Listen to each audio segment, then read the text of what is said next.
sexy people. It is Dave, it is Duncan, back from Metal Epidemic for another album review. And for this review, Duncan and I have been checking out the new release from Nashville Bruisers, Orthodox. The band's new album, A Door Left Open, will be released on June 6th via Century Media Records. Picture this. You get home, the same home you've come home to for as long as you remember, taking the same road with the same shadows cast from those familiar trees. And though the temperature feels appropriately crisp in the evening air, you notice there's a bit more bite to it right before realising the light on your porch also cuts through more sharply. The inside shine pierces the outside's darkness, a door left open. On A Door Left Open, Orthodox capture the sense of unease and full-on dread one would feel having their comfort and routine violated. What got in, or what got out? A Door Left Open opens barrage of riffs and countless breakdowns construct a sonic sense of unrest across the album's 12 tracks.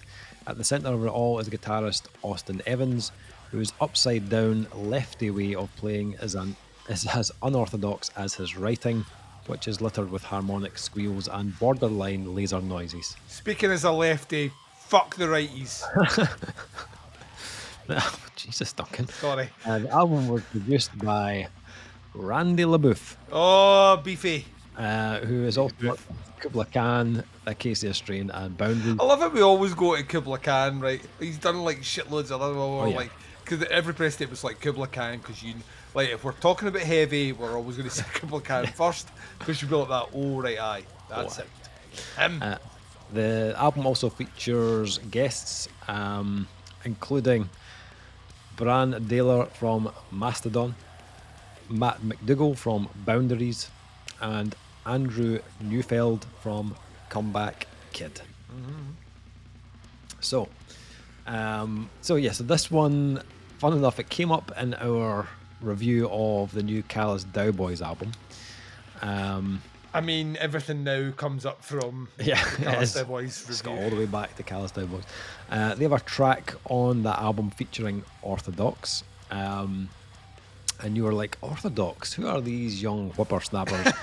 Who are these handsome cunts? And one of our compadres, the young one who's like he's like all about spelling T and finger on the top. He's like, I can't believe you never heard the Orthodox before. Like, as if everyone's heard the Orthodox. Shut the fuck up, Ross. Right? He may have put a comment in the group chat saying, Duncan, you should check out the previous two Orthodox albums because they are very good. And they are very good, to be fair. I was going to, and then Dave said, hold. Wait a minute. There's a new one coming. Holding your second. I knew that as soon as he put the new one in there, I wasn't going to tell him to listen to the old ones. So I'm going to listen to the new one. That's right. We're going straight in at number 4, Duncan. As God intended. I'm going to number 1, you go to number 4. Skipping them all. Jump to number 4. So here we are to chat about album number 4 from Orthodox. What did you think of Orthodox? And are they a new band that you're going to be following in the future, Duncan? So, Metalcore and me, or Metalcore and I, have a somewhat tenuous relationship. Oh, yeah. There was a time period, like, see how some people look like embarrassingly back at their new metal phase, or their goth phase, or their emo phase. I look embarrassingly back on none of those that way. But metalcore I kind of do. Like, there's a lot of the metalcore stuff that I bought albums of at the time that I now go back and listen to them like that. This is shite. It's almost nigh indistinguishable from the other 3 albums I bought in the same month. Interesting enough, all out on the same record level. It's been one of those, but it's not. It will never die. Metalcore will never die. No. It just continues to hang on, and the bands that stand out for me are the ones who try and put a different spin on it. That spin can sometimes be vocally, it can be rhythmically, or in the case of Orthodox, it can be in the guitar work. The riffing on this is kind of special, like genuinely special, in that the sounds you get from this are. I remember when people were like if you do your research now, people were genuinely confused at how like Dimebag Darrell with Digitech whammy pedal managed to get like bam bam bam bam. Well, people didn't know how that worked. Yeah. They just assumed there was like a demon in his speaker, but they didn't know how it worked. And nowadays there are all sorts of like you watch like TikToks and Instagram. The guitarists who there's one that puts is an 8-string guitar. It puts a clothes peg. Have you seen this video? No. Puts a clothes peg on the bottom 3 strings, and like so like the like not the heavy strings.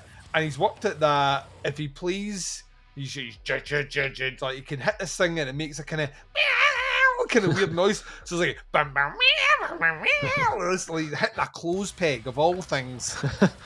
And this is the world we live in now, where there's infinite time to just fuck around, right? I get a feeling that Orthodox just go a much more traditional way of I can bend this string this way and hit this button and it makes this noise. So that's what I'm going to do. Right, couple observations before I get into like the kind of the crux of this. I love the flow in this album, like genuinely love it. It's not a particularly long album. For a metalcore album, it actually has the perfect runtime for me. It's in between that 30-35 minute mark, so you get a ton of what you need to do without the need for kind of needless like melodic intros or bits with strings, like where you're like that. Why is this on this album? Shouldn't fucking be here. You don't get that here. Yeah. It also has maybe my favorite name of a track of all time, Body Chalk, which like just the word body. I know what that means. Yeah. Right. Yeah. I know that, and instinctually, my lizard brain knows what that means, and that's an area that I don't want to go anywhere fucking near. Someone fucking died, right? Someone died. That body's not there anymore, but I can still fucking see it because someone has done the Body Chalk. Great name for a fucking song. Absolutely awesome, right? Next thing, production on this. Holy fucking shit. This is like cunt punt material here. This is a hoof in the fanny. You know, this is a steel toe cap to the vulva, Dave. Right? You know what I mean? This hits your tits or your ears now. That's how strong it is. Oh, you're buzzing. It is so fucking heavy. It's so heavy, right? And it's heavy not in a way where it becomes like unclear, like it's crystal clear on this, but it has like the drums. We've been speaking drums about this a lot. The drums have once again that kind of, it's like, for lack of a better way of describing it, that early 2000s metalcore punch, like where drums just sounded crunch, like they sounded almost like the sound effect you would use like in a dubbed martial arts movie when you punch someone. Oh, they just snap in a really, really satisfying way. And as a result of that, everything has just impact. Everything on this album has impact. Vocally, we're 2 steps away from like Slaves on Dope here. What was the name of the agony scene? Remember the agony scene? Yeah, actually, I was thinking about the agony scene when I was listening to this. It's that tone. It's in a higher, like pure pain register, like gargle with acid for your mouthwash, and then try and sing ABC. Oh, it just sounds stretched and pained. Yeah, it's fucking awesome. I love it. Absolutely love it because it just adds a layer in here. Now, this band do not go for the we need big happy melodic choruses, right? In fact, there is next to no melody on this album unless you have guest people in on this. The choice of bringing Bran in this, or Braun, however you want to pronounce it, is fucking not only is it genius because you're bringing in arguably one of the greatest drummers walking the planet today. I think that's safe to say. But you bring him in to do vocals, which he's also very, very, very good at. He comes in on track number 9, One Less Body. He comes in at the end and does this kind of vocal melody. It's fucking sublime. It's like, because it's the thing that's different, and we speak about this a lot. I don't like bands that bring guest vocalists in who just do what the other vocalists could do. What's the fucking point? Bring someone that brings something different to the that's why he's guesting on your track. It totally fucking works. It's absolutely amazing. Short run time. super punchy. Tracks like really good varying of length here, so they don't tend to put consistently too many tracks of similar length side by side, or if they are, the track that comes after is a lot quicker in pace or a lot slower in pace. So you get really good use of dynamics on the stuff as well. It's just an ugly, huge, monolithic sounding album in the best possible way. And so much so that when I got to the end of it on my first listen, I was like, Callous Cowboys did a really smart thing, right? Because they got me into two bands who couldn't sound any more alike. Yeah. Because they sound so far apart, it's fucking unbelievable. But weirdly, in the Cowboys sound, it totally fucking works. Yeah. And it's got me a chance to listen to two bands, like I said before, one on their debut, one on album number 4. And I really like this. Like this kind of like reaffirmed my interest in metalcore, which is a genre I'd be lying when it's mentioned as like something we're going to review. My testicles go up inside me. I'm just like, what are we doing? I just feel ill now. I feel like someone's punched me in the stomach. I don't want to do this. Because there's just so much blah, and there still to this day is so much blah. And then you hear bands like Orthodox who, without the need for booms and gimmicks and detuned to the nth degree, deliver something really fucking heavy, really unpleasant, really fucking savage, and right for the jugular in a way which is just kind of commendable. So yeah, I thought this was fucking brilliant, like across the board. Really well recorded, really well executed. The riffs, I could spend 3 hours just talking about how clever the riffs are on this. Yeah.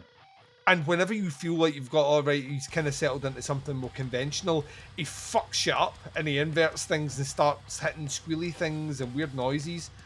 Or those moments, I think it's like on track 6, Keep Your Blessings, like towards the end, they have this kind of like brutal fucking huge section here. And in the background, he does this in quite a few tracks, but it's very prominent there. There's a kind of like, it's like I don't think it's a synth. I think it's a guitar, and I think it's a lead part in the background, which just has this ominous fucking sound that doesn't sound like every other metalcore band doing the ominous sound thing. Yeah. It's like it's surprisingly stripped back, but still full of things that just make you go, "That's really fucking smart." It's a very, very, very clever album. Nice. How about you? I mean, holy fuck. If this ain't a fucking military grade banger, then I don't know what is, Duncan. This is like if you like pulled together. It's so military grade that fucking David Draymond's been down signing it. That'll only make sense if you know how much of a fucking arsehole that guy is. That's true. Yeah, if you pull together like the most kind of brutally violent metallic hardcore and metalcore bands into one, like pulling in like Knocked Loose and Kublai Khan and like Jesus Peace and like that level of like viciousness, and just injected it with groove and like almost kind of like it toes the line between like metalcore and bits of new metal as well at times. Yeah. But the metalcore stuff, as you said, it's not that like weak as piss metalcore. Like It's not just, generic at no, all. it's not. It's the more kind of like slightly more jagged, more dissonant kind of metalcore that just that stuff that rattles the walls. I mean, this might be one of the most riff-centric albums I've had in a long time.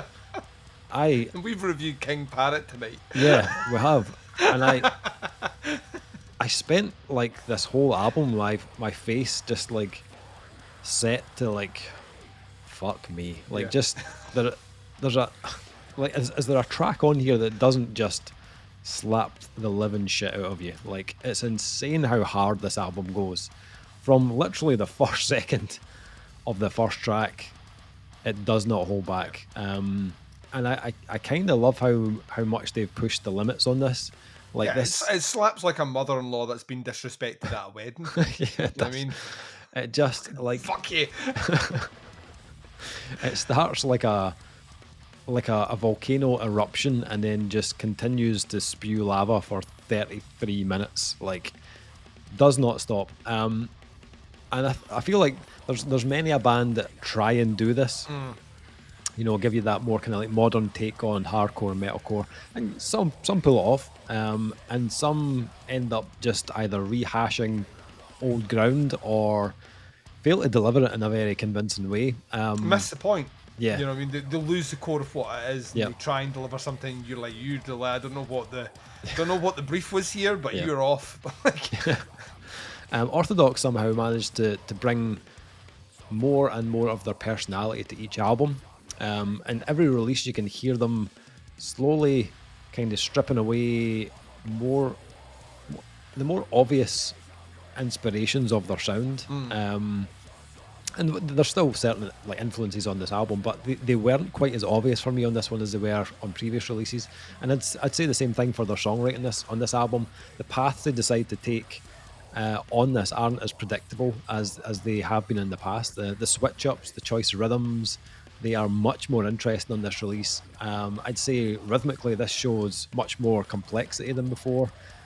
They don't always go for the most obvious choice of rhythm and the riffs or the drumming from Mike White. And that's a big plus for me. I felt that kind of the turning of the dial in those areas has made this a more memorable album and a much more satisfying album to listen to. I was like actively looking forward to certain sections coming up because I knew they were about to rock my shit every time. And I don't think I've ever been this excited when listening to an Orthodox album. They just deliver this in such a really convincing way. They're also, as I mentioned, inspired by one of the greatest genres I've ever created. That is nu metal, obviously. And while it maybe isn't as potent on this album as it has been in the past, it's still there. Like, there's small touches of it in certain riffs.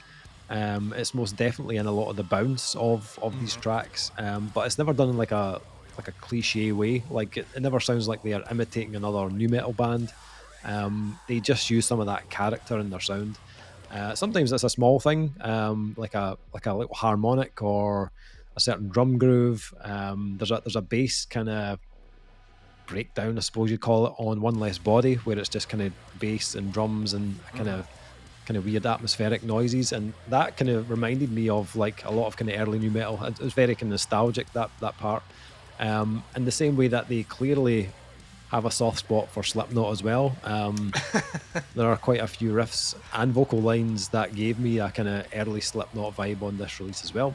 And vocally it's ace. Like, Adam has just kind of leveled up again on this one. He has such a really nasty delivery on this album. Yeah, It's deeply like unpleasant.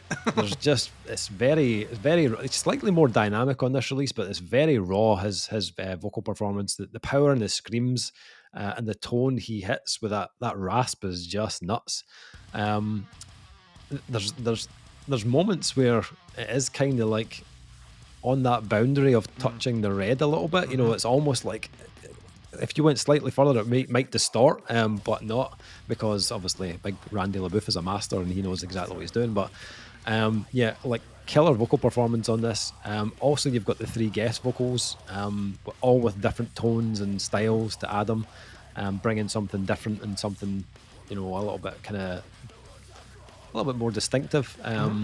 Whether that's that kind of raw, visceral energy like you get from Matt, or a bit of melody from Bran of Mastodon, or Andrew Neufeld, who has probably one of the most instantly recognizable voices ever. Like, as soon as he came in on Commit to Consequence, I was like, all right, there's Andy from Comeback Kid. Like, straight away. Like, Yeah. his register is much higher than Adam, certainly, but the two tones work very well together. I thought it was a really good choice of vocal guests on the release.